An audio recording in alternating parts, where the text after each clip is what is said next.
5 days out from running the Bighorn 100. Looking again about anywhere between 20,000 feet of elevation gain and loss.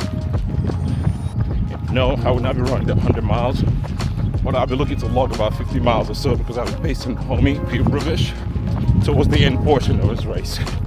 Looking forward to the challenge. Finishing up a training week, big training week. 68 mile total for the week. Legs are feeling it, but looking forward to the deload. Let's go.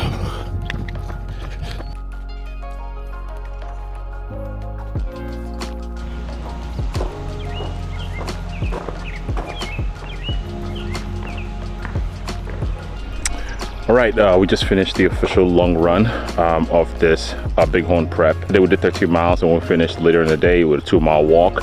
And now we finished 8-mile run. Instead of doing, I finished 8-mile run, I was slated to do 10 miles this morning, but I figure I'm gonna do 8 miles. I'll give the body a little bit of a break and 2 miles on the Stairmaster because I can definitely use some climbing today. So Stairmaster, 2 miles worth, about 30 minutes or so on the Stairmaster later.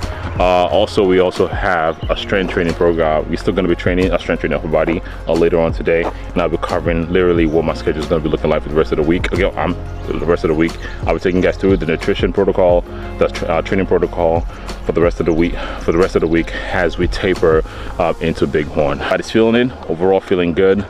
But your boy is thirsty, and we are very, very hungry.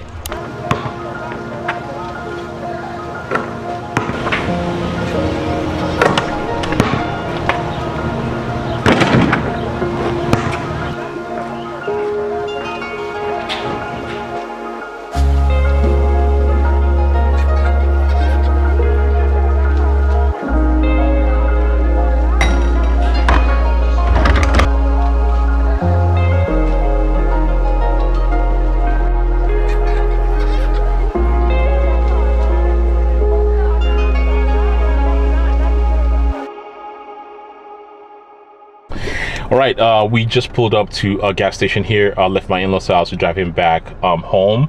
Like I said earlier, we finished a run, hung out a little bit, got some client work done, and right now I'm filling up gas before I drive about an hour and 45 minutes back home so we can start the deload plan. But before I get into that, I'm just pulling up gas right now, and I'm just, again, while you're by yourself, one, find the time to be by yourself so you can think for yourself. One of my favorite saying is, if you don't find the time to think by yourself, the world will think for you. And I think that's one of the things I love about running. But the point of me, talking to you guys right now is, this YouTube channel that I have, and what I want to do, of course, I want to keep growing the channel as it is, but to not just focusing too much on the views. I want to focus so much on the quality of the content I'm giving to you guys. And even on Instagram or all social media platforms, I look at the content I provide or I push out there from 2 lenses. Does the content, one, educate you, or does it motivate you? Education being I am a full-time, education being I am a coach. I coach people that want to get shredded, want to get lean, a lifestyle client also, if you are into running, all that stuff. I coach people, so I do have 20 plus years of knowledge and of education that I can definitely bestow on you guys.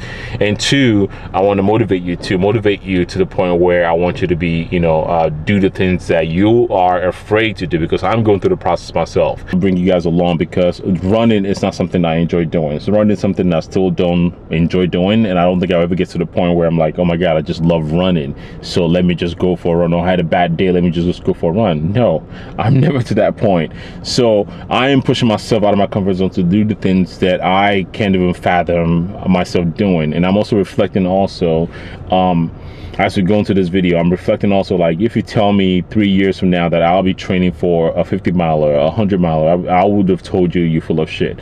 So I guess what I'm trying to say is, if you're out there, one thing I want to get you from this video so far is, if you are out there, I would just want you to have the belief that you too can achieve a lot of incredible things. That's one thing. And 2, regardless of how scary that goal is, you are going to fail. You're going to try. It's going to be hard. It's going to be everything other than, wow, this is going to be like a breeze. And once you believe that, it makes the goal, once you believe that, when it actually gets hard and it gets difficult, you're not surprised by it. You kind of just get, you get moving. You're not surprised by it, and you just keep pushing forward. And that's one of the biggest things that's been helping me. That's why I preach to all my clients. And to wrap this whole chat up is, again, I want to grow this YouTube channel. I want to make this video for you guys, not just for myself. And if there's anything that you feel like, you know, I can definitely incorporate into this video, I really do any sort of sit down and talk down video. I figure like the best way for me to educate you guys or to inform you guys is by showing you the things that I'm struggling with, the things that I'm challenging myself through, educating you through how you can balance your running and fitness journey, because there's nothing special about me. Yes, I have the information, I have the knowledge of 20 years plus knowledge, and hopefully by watching me go through this process, you too can do the same thing too. But yeah, we got an hour and 45-minute ride back to St. Louis, and we are going to be training later today. I'm also going to be walking you guys through the exact peaking plan or taper plan, because I just got the notification from my coach, so I'm going to share that with you guys. So it is the next day from the last clip I guess just saw. Yesterday I did not work out yesterday, but I did finish. I did not work out yesterday, but I did finish my 2-mile run that I had to do. Just because, I mean, again, it's a taper week for me, so I'm trying to rest or not doing anything will be much beneficial for me in the long term. And that's what, you know, I talked about in the last video that I talked about. You know, one of the benefits of hybrid training is, you know, coming up with a goal and having a goal and having a priority, and priority is running, and I'd rather get that running in and just let my body recover. But anyways, it's the second day right now, so it is officially taper week, and one of the things that I'm trying to do is to repeat the same that I did for Behind the Rock Mohab, the 50 mile that I did. Is the week of my taper, I went to see my chiropractor. I've been seeing my chiropractor. If you've been following this journey, I've talked about my chiropractor, how important it is. My chiropractor, my PT guy, at least once or twice a week at times, just to make sure I'm in a position that my body's going to do the things I want my body to do. So that's where we are right now.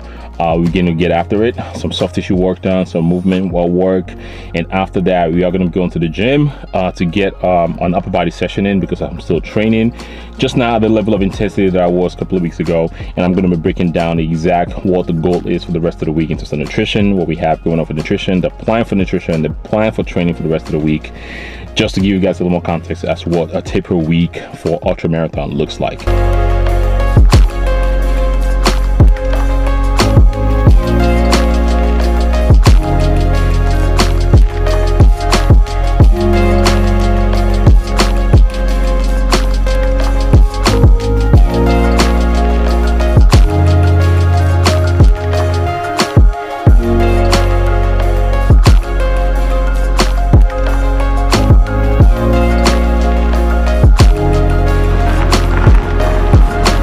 So just got from the chiropractor from Dr. Pablo. That was very, very refreshing. My body feels great. That was needed, especially after logging about 74 miles from last week. So this portion of this video is I'm just going to be breaking down what training is going to be looking like for the next few days. We are going to be covering nutrition at a later time. So today is Monday, and I'm recording this. It's a full rest day for me. And tomorrow is going to be the official start day of when you are going to be carb loading. Like I said, we are going to talk about that. But training tomorrow, we only have 3-mile easy run tomorrow. Wednesday, we have, you know, carb loading, also another easy 3-mile Wednesday. Thursday is just a 1-mile shakeout for me. You know, I'm going to eat well, hydrate well. So essentially we have 3 days of carb loading. Thursday is going to be a travel day also, so I'm just going to, you know, a mile shakeout. And Friday is when the pacing is going to be starting. So what the pacing is going to be looking like on Friday essentially is I'm going to be pacing in for about 50 miles out of 100. It's going to I'm pacing, in case you don't know, I'm pacing Pete Rubish for the big 100, and he's running the full 100. He's going to be running the first 30 miles by himself. He's going to be running the full 100. I'm going to be picking up a mile 30, and I'm going to be recovering from mile 30 to mile 80. It's a very, very challenging course, because as soon as I pick him up, we are going straight up to the top, the highest peak of the whole course, which is about 10,000 feet of elevation. I'm trained up. I'm confident. I can definitely execute on that. That's why you train. That's why you build the confidence to show up, to be able to, you know, do what you want your body to do for you that day. Of course, like my coach always say, the marathon, ultra marathon doesn't owe you shit. You show up, you just, you know, try to handle whatever the course throws at you that day as you can. But showing up Friday, essentially I'm going to spend the rest of the day just like hydrating, stretching, and later that evening, based on the communication on where he's at, that's when I'm linking up with him, and that's going to be covered in the next video coming up after the video that you guys are watching. So now I'm at the gym, about to go knock out upper body session. Just you're trying to get a good pump in, because again, at the end of the day, at the core of who I am still a bodybuilder. So let's get after an upper body session.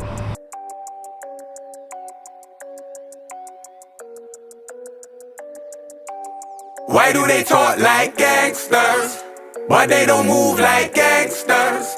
Why do they walk like gangsters, but they don't move like gangsters? Why do they act like gangsters, but they don't move like gangsters? Why do they rap like gangsters, but they don't move like gangsters? Have this refeed up, or the strategy when it comes to pacing. By the way, I'm in big one right now, getting ready to race this coming weekend, and to cap that up when it comes to nutrition. So if you're trying to peak for a race, it's going to come down to obviously carb loading. I've heard this multiple times, and how people carb load for races, right? Some people try, you've carb loading from 2 days out, 3 days out, 4 days out. So the logic and the idea behind that is, if you're trying to carb load for a race, ideally speaking, the day before the race, you want to taper that down. But what I like to do for myself, and what you should try to do, is 2 to 3 days before the race, or 4 days before the race, depending on how long the duration of the race is. In my case, for the Bighorn 100, the strategy that I'm using is I'm trying to increase my glycogen storage, not necessarily to increase the calories, so to speak. I'm increasing my carbohydrate intake, so that way I'm bringing my protein down, and I'm bringing my fats down, and I'm increasing my carbs. So how many grams of carbs should you be consuming if you're trying to load for an ultramarathon race or marathon, for instance? The logic behind that is going to come down to how much lean tissue mass you typically have. So I know if you don't want to figure that out, it might just be hard to figure that out. If you are somebody that weighs 200 pounds, you want to make sure you are taking anywhere between 2 to 3 grams of carbs per a gram of weight. If you're somebody that weighs 200 pounds, you want to make sure you are taking anywhere between 400 to 600 grams of carbs per day. But you can even go a little bit further, is if you are somebody that has a lot of lean tissue mass, because again, the goal is to make sure you store your glycogen stored are topped off, and obviously your glycogen store is your energy production. And the more muscle mass and lean tissue mass that you have, the more carbohydrates is going to require for you to have to make sure you store those so they can be readily available for you when it's time for a race. For somebody like me, I weigh 222 pounds. My lean tissue mass and my lean tissue mass is around 200, 205. So I'm making sure I'm consuming anywhere between 3 to 4 grams. It's a little carbohydrates a little bit higher for me again, because it's going to be an endurance race. It's going to take 16, 17, 18, 19, 20 plus hours of running. So I want to make sure the next 3 to 4 days leading up to the race, I'm topping up my glycogen. I'm overdoing it actually, just to make sure I give myself enough opportunity to have as much glycogen stored as possible. So that is a strategy when it comes to nutrition. That is strategy when it comes to training, and that is strategy when it comes to just overall tapering idea for any sort of race, especially when it comes to in my case, the Bighorn 100.